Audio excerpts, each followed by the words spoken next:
જય માતાજી ખેડૂત ભાઈઓ, આપણી ખેડૂત ચેનલમાં સ્વાગત છે. ને આજે આપણે વાત કરવાની છે આ બલિંગિયા વિશે કે આપણી અત્યારે મગફળીની સિઝન હોય બલિંગિયાને અત્યારે હવે વાવેતર થાય એટલે મગફળીની સિઝન આવી, આમાં આપણી બલિંગિયાને આંકવાના હોય કે બળદથી આ કે કોઈ મિની ટ્રેક્ટર કે મોટું ટ્રેક્ટર, તો આપણી બલિંગિયા કેવા કરવા જોઈએ ને એના વિશે આપણી વિડીયોમાં વાત કરવાની છે, જેથી કરીને કેવા હરખા હાલે.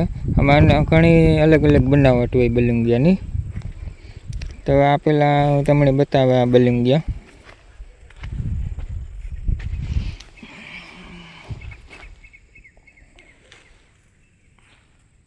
જો આ બલિંગિયાને ડાટા તમે જો કઈ રીતના છે,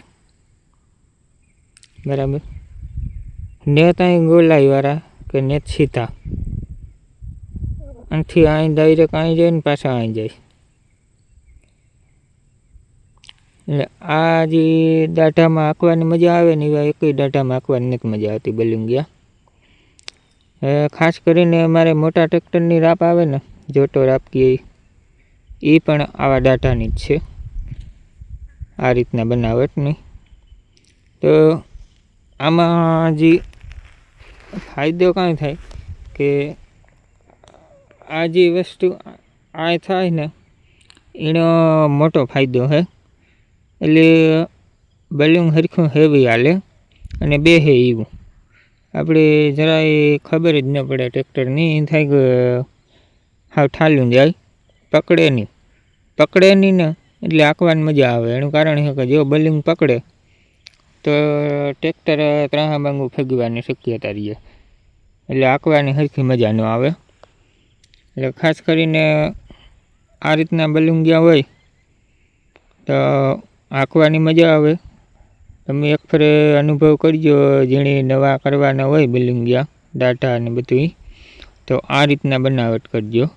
અને બીજા નંબરમાં કે લોટિયો હોલવાળો હોય, તો હોલવાળો હોય તો જે આપણી એક દાઢો છે આ એ સીધો બોલવાળો છે અને આ સાપડાવાળો છે, બે છેડાના. તો જે હોલવાળા હોય લોટિયામાં, જે આપણી વેસલો દાંટો છે એવો, એ આપણી જારીનો માપ કરવામાં ને એડજસ્ટ હરખો રહીએ. આ સાપડાવાળામાં થોડુંક અઘરું પડે એડજસ્ટ કરવો, જારીનો ટેપપટ્ટીઓથી માપે ને એડજસ્ટ કરવું થોડુંક અઘરું પડે.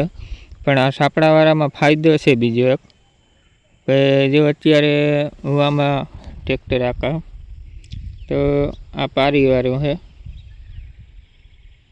આમાં આંકવું હોય આપણી તો આ સાપડાવાળું હોય તો એડજસ્ટ કરે શકીએ. બતાવીએ.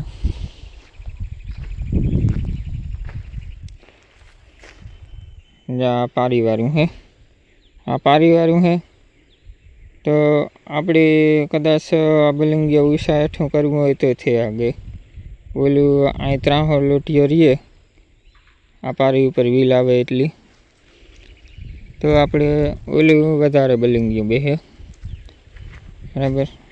અહીં ત્રાહો લોટીઓ થઈ જાય, અહીં ટ્રેક્ટર હોય એટલી ત્રાહું આ પારી ઉપર વ્હીલ આવે એટલી, એટલે આ બલિંગિયું વધારે બેસે એટલે પછી પકડે, એટલે હાથી હરખું હાલે નહીં.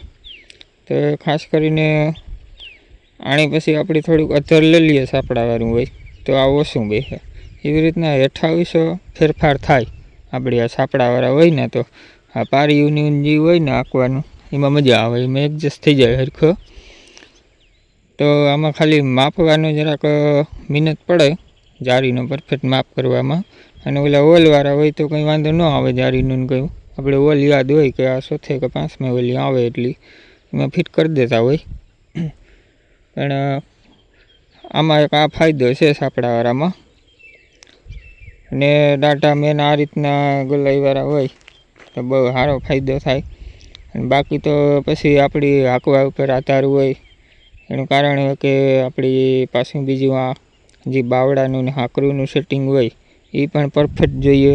આમાં મગફળીમાં આપણી બલિંગ હાંકતા હોય કે ગમે વસ્તુ મીંદડા કોઈ ગમે વસ્તુ હાંકતા હોય તો ખાસ આણું પણ સેટિંગ પરફેક્ટ હોવું જોઈએ બાવડાનું. એક શેડા ઉષા હેઠો ન હોવો જોઈએ બાવડાનો. ઘણાયની આ શેડો હેઠો હોય અને આ સાઈડ ઊંચો હોય, એટલે કોઈ રીતના સરખું હાથી ન હાલતું હોય, એક સાઈડ વધારે બેસતું હોય ને એક સાઈડ ઓછું બેસતું હોય. એ હાથી હાલી જાય એટલે પછી પાછું બીજું હાથું મારીએ ને તાર બહુ તકલીફ પડે.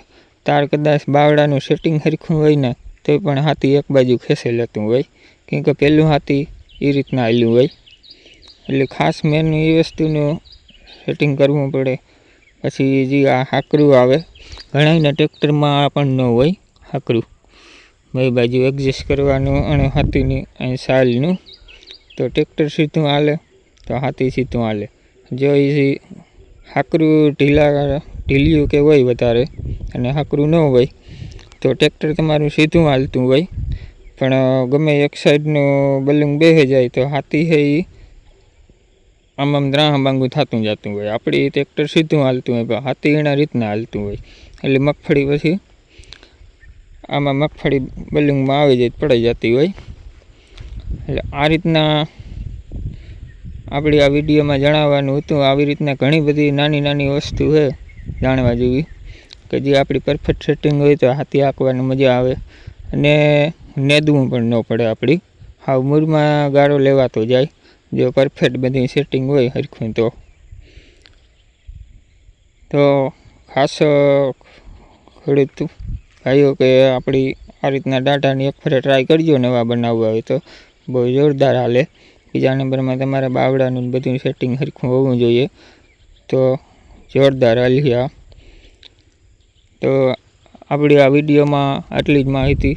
તો વિડીયો સારો લાગ્યો હોય તો લાઈક કરી દીજો, ચેનલમાં નવા હોય તો સબસ્ક્રાઈબ કરી દીજો અને વિડીયોની શેર કરી દીજો, જેથી કરીને બીજા ખેડૂતોને ફાયદો થાય. અને બાકી આ આપણી કેપ્ટન ટ્રેક્ટરમાં હાંકીએ બહુ જોરદાર જમાવટ આવે, પાવર સ્ટીયરિંગને આવે એટલી સિસ્ટમ સારી છે. તો હવે મળીએ પાછા બીજો વિડીયોમાં. જય માતાજી બધા ખેડૂત ભાઈ.